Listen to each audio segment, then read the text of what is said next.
Hari ini gue mau sharing gimana caranya biar bisa dapetin sell 1 miliar lewat affiliate. Jadi strategi ini bakal cocok buat teman-teman brand yang selalu bingung gimana sih biar si affiliate-nya ini gak cuman kasih barang, tau-taunya gak jadi sales.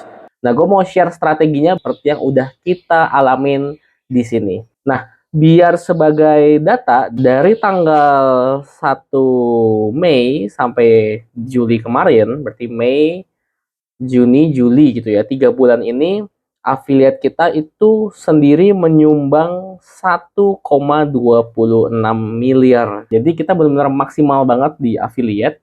Dan gue bakal share step-stepnya gimana biar lo juga bisa praktekin dan affiliate itu juga bisa maksimal seperti ini juga. Nah, di sebelah kanan ini sudah ada step-stepnya ya. Jadi strategi buat dapetin sell 1 miliar lewat affiliate. Yang pertama itu adalah memahami goals-nya.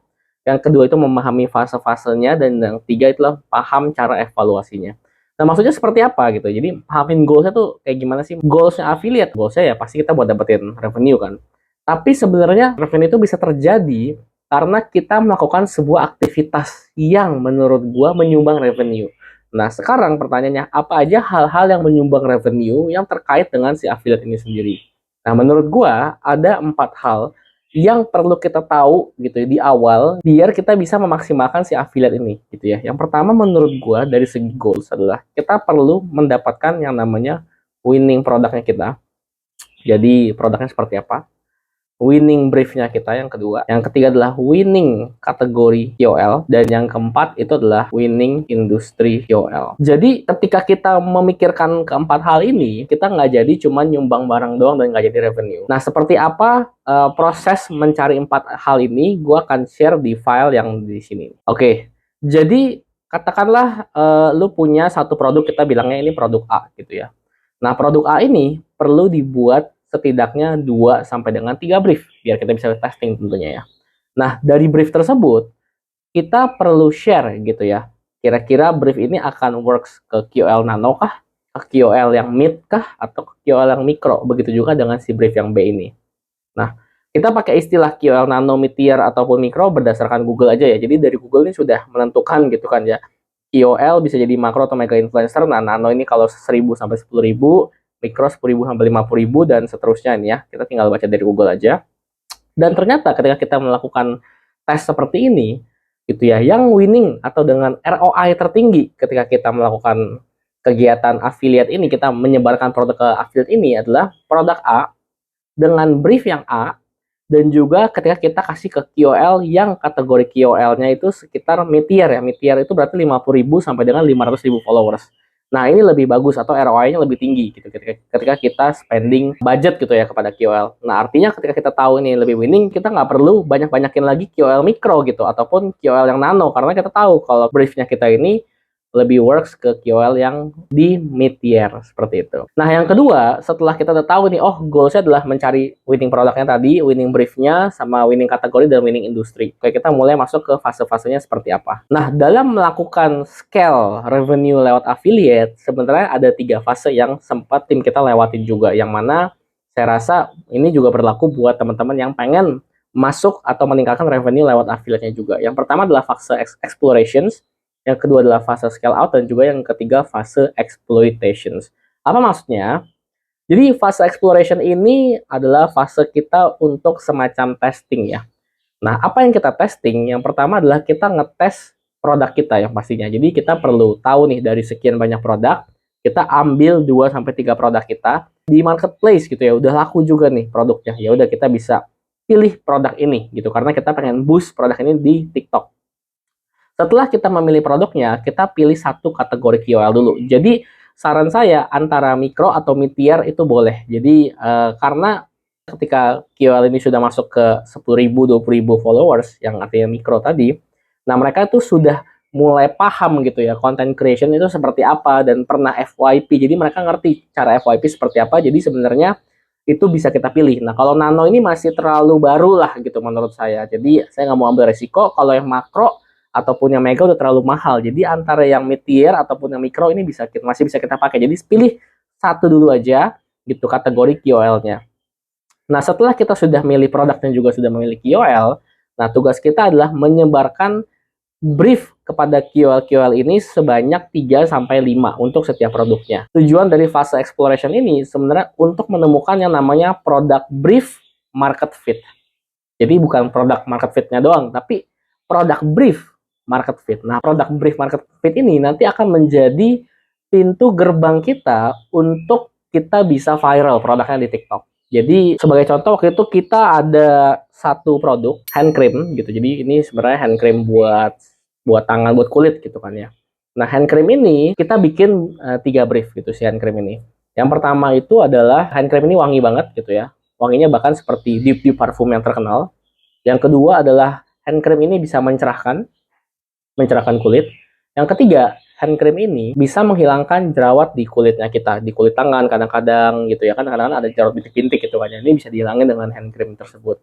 Nah, ternyata setelah kita menyebar 3 brief tersebut ke KOL mikro gitu, kita sebar, dari 3 brief ini yang paling bisa menghasilkan revenue itu adalah brief yang nomor 3 yang bisa menghilangkan jerawat di kulit. Berarti brief yang paling cocok untuk produk ini adalah hand cream yang bisa menghilangkan jerawat kulit gitu.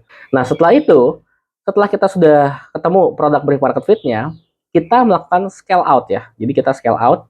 Apa yang kita scale out? Kita duplicate tadi ya, produk brief market fit-nya ke kategori KOL lain. Artinya kita sudah boleh nih kita sebarin ke nano, kita sebarin ke mikro, ke makro, ke influencer mega gitu.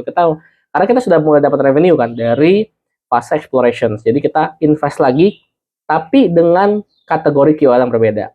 Kenapa kita melakukan ini? Karena goalsnya di sini di fase scale out adalah semakin banyak orang yang tahu. Nah, agar semakin banyak orang yang tahu, kita perlu menyebarkan ini ke kategori KOL berbeda. Dan juga goals dari scale out ini adalah menemukan KOL dengan ROI terbaik, apakah di nano, ataukah di mikro, ataukah di makro. Karena ada loh produk brief yang sebenarnya cocoknya di KOL nano. Jadi yang di bawah 1000 bahkan, yang jedak-jeduk gitu kan ya. Ini ini saya pernah lihat gitu ya, produk brief yang produk itu sama semua briefnya di KOL nano, dan simple banget produk briefnya, cuman yang penting jedak-jeduk ngasih lihat produk, habis itu udah viral gitu loh. Jadi saya kayak, wah ini simple banget produk briefnya, jadi kayak, tapi ya market fit gitu kan ya, orang-orang suka dan akhirnya beli. Setelah fase scale out selesai, kita masuk ke fase yang namanya exploitations. Nah, di fase exploitations ini tugas kita adalah menduplikasi produk brief market fit tersebut ke KOL dengan industri yang lain. Jadi kita akan cross industri, karena kita tahu nih setiap kali kita sebarin brief ini ke industrinya kita, industri contohnya tadi beauty gitu, ini selalu winning gitu ya, selalu bisa membawa revenue gitu ya. Nah, saatnya kita nyebarin ke industri lain seperti industri travel, industri makanan. Ketika mereka orang-orang nonton makanan, bisa jadi mereka memang butuh juga produk ini kan. Jadi nggak menutup kemungkinan bahwa kita cuma bermain di KOL yang industrinya ini aja gitu loh. Saat beauty doang itu enggak gitu. Kita pengen mengeksploitasi market TikTok, mendominasi market TikTok dengan produk kita, dengan cara setelah kita ketemu produk brief market fit-nya, kita akan mengeksploitasi ke industri lainnya juga gitu. Jadi ini adalah 3 fase yang waktu itu saya lewatin. Nah, ini sekarang saya coba ketik ya, ketik ulang fase-fasenya. Berarti ada fase exploration dengan tujuan mencari produk brief market fit. Kemudian yang kedua adalah fase scale out dengan tujuan mencari kategori KOL dengan ROI terbaik gitu. Dan juga fase exploitation dengan tujuan mendominasi market TikTok. Hal ini jangan lompat-lompat gitu yang melakukannya. Jadi kita coba ngetes dulu deh gitu industri-industrinya, atau kita coba tes dulu deh bagus sama mikro, makro atau mega ya. Tapi briefnya apa nggak tahu. Jadi jangan dilompat seperti itu. Nah, yang paling penting adalah di fase mencari produk brief market fit-nya. Nah, setelah memahami gitu ya fase-fase ini. Nah, ini saya akan kasih contoh gitu ya. Cara kita mengevaluasinya, kita akan coba lihat filenya. Nah, ini contoh yang pertama, ini evaluasi dari segi brief. Jadi ini adalah brief-briefnya, ada brief tentang tahan lama, ada brief yang tentang coba wear test gitu ya, kiri kanan gitu ya, muka yang sebelah kiri sama muka yang sebelah kanan, karena ini setting spray. Habis itu ada no crack, habis itu transfer proof, flash proof, habis itu ada battle produk A versus produk B gitu ya. Nah, ternyata yang paling menyumbang revenue di budget yang sama itu adalah mengenai si transfer proof ini, karena ROI-nya paling tinggi gitu. Jadi oke, kita bakal brief ke depannya semua KOL di kategori berikutnya itu mengenai transfer proof. Dari brief transfer proof tadi gitu ya, kita coba bagi, ternyata ROI terbaik itu dipegang oleh para QL mikro yang 10.000 sampai 50.000 karena kita bisa dapat 900 juta dan cost-nya cuma 137 juta, di mana ROI-nya kan baliknya 7 kali lipat, sekitar 7 kali lipat. Dan makro yang kita bayar lebih mahal, ternyata nggak selalu bisa menghasilkan yang terbaik gitu kan ya. Karena kita sudah spend bayar 98 juta, dapatnya 340 juta aja. Jadi nggak selalu bagus gitu kan ya. Terus kita juga sudah coba gitu berdasarkan industri-industri gitu ya. Ada yang viral tapi bukan irisan industrinya kita, ada yang viral tapi industri kita, ada yang skinfluencer, ada yang couple, ada BA e-sport, ada skinfluencer edukasi, travel vlogger, food gitu yang heboh, fun, sama yang farmasi gitu kita coba juga. Nah ROI terbaik ternyata dipegang oleh yang nggak viral tapi bukan irisan gitu. Maksudnya viral tapi bukan irisan, jadi dia ini adalah orang-orang yang lagi viral gitu, kill yang lagi viral tapi bukan kategori beauty, tapi ternyata bisa membawa ROI yang cukup banyak. Jadi ini bisa diterapin ya. Jadi teman-teman biar tahu, karena goalsnya adalah biar Anda tahu gitu ya produk apa, briefnya apa, dan juga cocoknya di KOL mana, sehingga ketika sudah mendapatkan semua data ini gitu ya, kita bisa lebih pede gitu ya ketika kita mau spending budget buat affiliate, dan kita tahu ketika kita spending ini bisa balik gitu. Untuk seperti apa cara bikin briefnya, saya akan buatin videonya juga, berarti di setelah video yang satu ini. Dan kalau teman-teman suka dengan materi-materi dari saya juga mengadakan workshop sesekali gitu setiap bulannya. Untuk availability atau jadwal, itu bisa ditanya ke admin saya lewat nomor di bawah ini. Jadi sampai ketemu di next video ya.